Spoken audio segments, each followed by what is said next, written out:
Jack Hardacre of old, with returning kicks a little bit more elusively. I thought. Callum Watkins, 5 tackle busts, 151 metres and 2 clean breaks. I don't think he had a great game, but he still made a few big efforts. Yeah. Carl Ablett with a try, 6 tackle busts and 3 successful offloads. His try at the end of the first half was probably the key moment in the game. When St Helens had got themselves back into it before that. Jamie Jones Buchanan with a try, 41 tackles, 11 of which were marker tackles. That's a good number this week.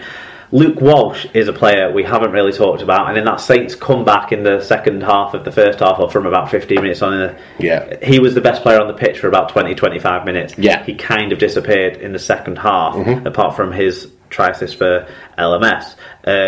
No, that was in the first half as well, weren't it? Was, everything he did was in the first. He disappeared after half time, but in that spell, he was outstanding. If they see more of that, I mean, I kept watching him hide himself behind the ruck, and I was like, Wellesley's going to point this out at half time, and I'm going to look like I'm just saying what Wellesley said. But it was so dangerous to a Leeds side who weren't necessarily reading where all the runners were going to be coming off him. 1 try, 2 try assists, 2 clean breaks, and 3 successful offloads tell the story of how creative he was in that spell. Louis McCarthy-Scarsbrook, the tubby-faced Michael McIntyre, as you just hate him. Just you just don't like some players. 1 try, 8 tackle busts, 124 metres means the Saints fans liked him a bit this week. James Roby, 44 tackles and 141 metres, and Alex Walmsley, 127 metres. There you go. Okay, so fan reviews on this one then. Wally Frogmore, who's a Australian Saints fan by proxy, he said that they were fucking shite, so nice use of Northern English there. Wally. Dr. Bob Phillips got in touch. He said, Carl Ablett, the zing we didn't have is back. The boy stood tall, grappled hard, and just for thrills decided to knock on at the kickoff. So very nice to get a win. Mark Stevo said Ablett wasn't, entirely perfect. I'm reasonably sure putting out at half time. But some of this has been written for our benefit, Mark, than perhaps actual. But he definitely had a decent game for. The fact that he hasn't played for a while and he's, only an average player. Yeah, he's done very well with an average skill set, hasn't he, for an entire career. Mark Stevo 72 said the first half was first half good, made Saints pay for their errors, but equally as poor defensively. Second half, we deservedly sealed the win with great scrambled defence and scored enough points. Aidan Stalker says it was a shambles from St Helens. We don't look like we know what we're doing. You would think we'd completely overhauled the squad recently, as we look like a team of strangers. Coaching has to be questioned at this point. Only positive was Luke Walsh looking a bit closer to his pre-leg break form. At least it's only Wigan and Widnes next. Brian Davies said, entertaining game by 2 teams who defended like Wakey usually do. The Wigan-Widnes game was much more intense, whereas this was a case of let's score more than you. See that world-class Callum Watkins knocked on twice and failed to turn a clean break into a try twice. Think this world-class nonsense is a case of the Emperor's new clothes. He got some very strong opinions on Callum Watkins, hasn't he? This isn't the first time Brian Davies has aired these. And you know what? I'm starting to move towards that all the gear and no idea kind of angle on Callum Watkins, because he should be outstanding. We talked 2 years ago about this guy's the next Greg Inglis. Yeah. He hasn't progressed in 2 years. He hasn't performed in a major game to a standard that elevated him above the rest of his teammates in any moment. And I think it's starting to get to that point where is he just satisfied being a really good player in a really good lead side? Yeah, I mean, I remember us talking about him and saying not all he needs to do, but if he can get his defence right, then he is utterly world class. And what actually seems to have happened with Cal Watkins is that his defensive ability has kind of remained the same, because you do still see him making these odd reads and jumping out of the line too much. But offensively, he doesn't seem to be as clinical as he's been in the past. So I actually think in the last 2 years he's probably gone backwards slightly for me. So yeah, I can kind of take your point. Backwards. I think teams have learnt more how to cope with his abilities, and the Leeds team around him have gone backwards this year. Possibly. Struggling for form, confidence, but I don't think he's a strong offensive weapon as he was 2 years ago. No, but I think 2 years ago we were projecting that he's going to get even better. So I think actually he's stayed at a similar level. He still has moments of class, but it's often supported by a moment of class from one of his. Yeah, I mean, at the end of the Wigan game the week before before half time, he put on a really good play that ended in nothing. But it shows he's got a lot of ability. It's just he's not finishing this thing off in terms of, like I say, taking himself to that next level of being the star. Well, we'll see. I guess over the next few weeks. Diane LBW, so I knew we were going to get Muller tonight, and I was correct. It was a bloody shambles, hilarious. Sack the coach or something. Darren Garner. That is a very short amount of input from Diane on a Saints game. She's obviously starting to feel a bit downtrodden by Cunningham reign. Yeah, exactly. This has been coming for a while, hasn't it? She's been fairly consistent in her views on the coaching setup at St Helens. Darren Garner, Leeds versus Saints. Like my tweets, frenetic, energetic, rambling, unconstrained, strewn with errors, and headache-inducing. There you go.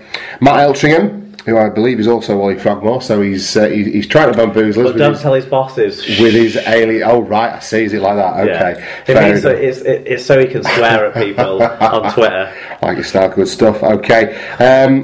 Not good luck when you couldn't beat a busted Rhino squad. We gifted Leeds most of their points and we couldn't execute when we were given our chances. Lack of discipline, lack of basics led to the result. Now that I've got the positives out of the way, oh, how I'm looking forward to Good Friday against Wigan. Andy Barker said, not again for the purists, and both defences were awful. The difference for me came down to the forwards, and Saints just didn't turn up. Was Walmsley ever even on the field? He was anonymous. Well, 127 metres, but he perhaps wasn't his most devastating self. Kyle Amor was the one that was more missing for me out of the Saints forwards. And Lorma Tassie is yet to be found in a Saints shirt. Well, yeah, true. True. Vale wasn't as strong.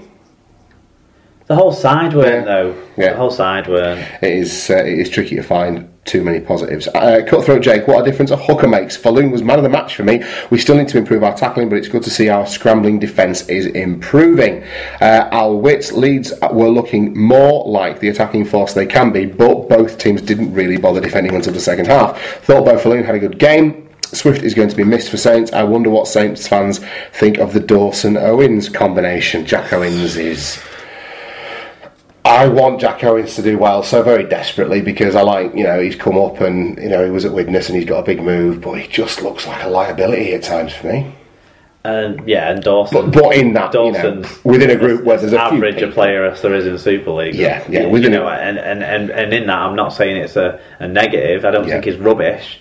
I just think he doesn't belong in a top four side in any position. He's an average rugby league player. He belongs in a middle eight side. Well, yeah. That's the way I see it. Which is where he was, and then he moved and that middle eight side. He was at Huddersfield. Sorry, I was talking about Jack Owens. No, I'm talking about Dawson. Yeah, with you. Inside him, who's even worse. I think Jack Owens at least can run. Do some stuff occasionally that excites you. I'm with you. Okay, Phil, who is Phil1966 on Twitter, said it was a hard-fought battle, both teams making errors. An impressive first 15-minute spell where the Rhinos scored 3 tries but allowed Saints back into lead at half-time by 18 points to 16. Rhinos more clinical in the second half with an impressive performance by man of the match, Bo Falloon. And ran out 30 points to 18 winners to record only our second win of the season. John Hamilton said it felt like the first game of the season with both teams nervous and unsure of themselves. I wish it was the first game as Leeds actually looked dangerous for good spells and the forwards looked better than they have so far this year. Some much improved performances and even world-class Callum Watkins looked threatening when he was on the wing. So some differences of opinion there.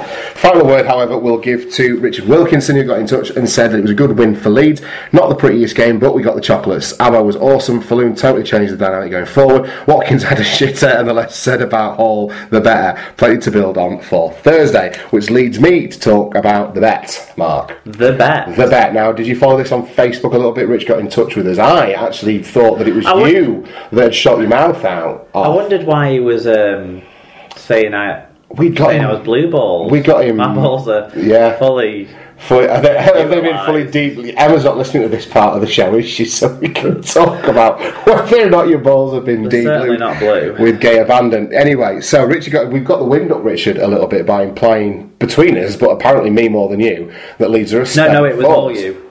It was all you. But I didn't realise I'd sort of gone out and out. I said that they played like they were a spent force, not that as a group they were a spent force. But I went then back and listened to it, and I was walking into work, and I heard you say spent force. I was like, oh, hang on.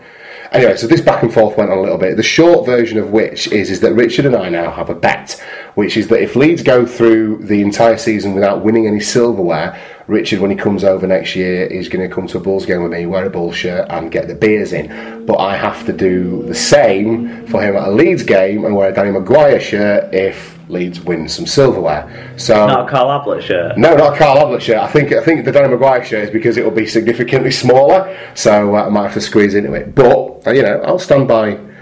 I say a lot of stuff on a podcast. Some of it I'm fully aware of. Other bits I have to go back and check. But I'll stand by what I said. I actually listened to last week's show back, which I rarely do. It was just because I didn't have any other podcasts to listen to on Tuesday morning. Although ordinarily we should be everybody's first choice of podcasts. For other people to listen to, but I'm saying it. I know my thoughts. I don't tend to listen to it back. The point What's made me listen to it back a bit more is people keep pointing out stuff, and I'm like, and this was one of the things the Rich was. You can't say this, yeah. And I'm like, well, when I forget what we talk about. I realise I do forget what we talk about, so I do have to listen. It was a good listen. We produce a surprisingly good podcast, Mark, if you do take the time to listen back to it. But I'll hold my hands up. I did say that Leeds looked like a spent force. I didn't mean in terms of their performance or season. I did mean in that one game against Wigan. But I'll stand by what I said, and I will take that bet, Richard Wilkinson, and I will look forward to getting the beers bought for me at Odsall in sometime in 2017. Yeah. Couldn't be better. So, there we go. Right. The final game of the Friday night saw Hull FC take on Wakefield over at the newly named KCOM Stadium, Mark, which I think is a cool name for a stadium. Okay, the KCOM. The KCOM Stadium. Had less than 10,000 people in attendance. Well, obviously that will go up now when people realise how well named their stadium is. Yeah. And it was 22 points to 4 in favour of Hull FC over Wakefield Wildcats. Now, I'd actually credit Wakefield with keeping the score down a little bit on this one, because they kind of exchanged blows early on. And I would have thought that Hull FC kick on and perhaps put 30 to 40 points on them. So maybe that's the first tiny green shoot, perhaps. Well, there was only one try in the second half, so I imagine most of the people in attendance were kind of wishing they'd left at half time. Well, yeah. From the reports, from the highlights, from everything else, it doesn't sound like there was much. No, it does sound like it was much to watch. Yeah. We only got one fan review actually, which sort of shows the spirit after the game was probably a lull. And normally we get a lot of Hull FC and Wakefield feedback, don't we? Particularly Hull FC, normally we have a handful of Hull FC fans we can rely on, at least 3 of them a week to get in touch, but not so this week. Well, then let's not labour too long on the game itself, and let's talk about the numbers. Well, 400 more metres, 1.8 metre per carry better average game with 6 breaks to 2 and 5 fewer errors. Really, Hull should have won by more. There you go. But conceding 12 penalties was probably a large factor in them not being able to take greater advantage of their apparent dominance from the numbers. Okay. Individually, Mark Minicello, 2 tries, 5 tackles and 2 clean breaks stood out. Jamie Shaw with 161 metres. Kurt Guillemin back in the side, 116 metres. Tumavave played in the halves, which meant my predictions for him running riot didn't come true. Danny Houghton, 46 tackles. Tom Johnston, 141 metres. And Mikael Seaman, 111 metres. But that was all that stood out from Wakefield. Fair enough. Well, Sarah McKenzie, you might know her better as Scoots28Mac, one of our favourite Twitter handles. She was kind enough to get in touch and give us a review. She says it was a we let her get away with a longer review than we normally would use on a game because no one else got in touch. Because we like Sarah. And that. Yeah. Okay. It was a must-win game for Hull, so it was job done, but what a dull match. A good team would have put 40 plus points on either of these sides. Frank may not be the most prolific tackler, but he was one of our most creative players ball in hand. Perhaps with a kicking game, he could be the answer to our half-back failings. Good stuff. Against Rovers and Salford, we had dummy runners, support play and shape. These last few matches, it has been so obvious to everyone in the ground which player the ball is going to. For the first 10 minutes against Wakey, we did have a bit of second phase play, but it didn't last long. An honest assessment. Yeah, she also said there was there was a few dodgy refereeing moments in the game that would made it just more farcical, basically, as a I don't want to use the word spectacle, so performance. There you go. Okay, so that was the early part of the week, and then on Sunday there were 2 remaining fixtures, the first of which saw Huddersfield Giants taking on the Catalan Dragons over at the John Smiths. Now, you alluded to this last week. You sure it wasn't played on Thursday? No. Well, how come there was less than 5,000 people there? That's ridiculous for a Sunday, because rugby league, Saturday afternoon or Sunday afternoon, and everyone will turn up, won't they? So in Saki could, it's only Huddersfield. I think they did well to get 4,000 on. Now, we both thought that Huddersfield are going to win this, and then you very literally at the end fucked us both by chucking in that whole but I just worry about Huddersfield on a Sunday crack. And in the end, with the sending off to help them along their way, it was Huddersfield 26, Catalan Dragons 46, Mark. Yeah, and the Dragons and Huddersfield had built themselves quite a significant lead in this as well, hadn't they? Yeah, they were ahead.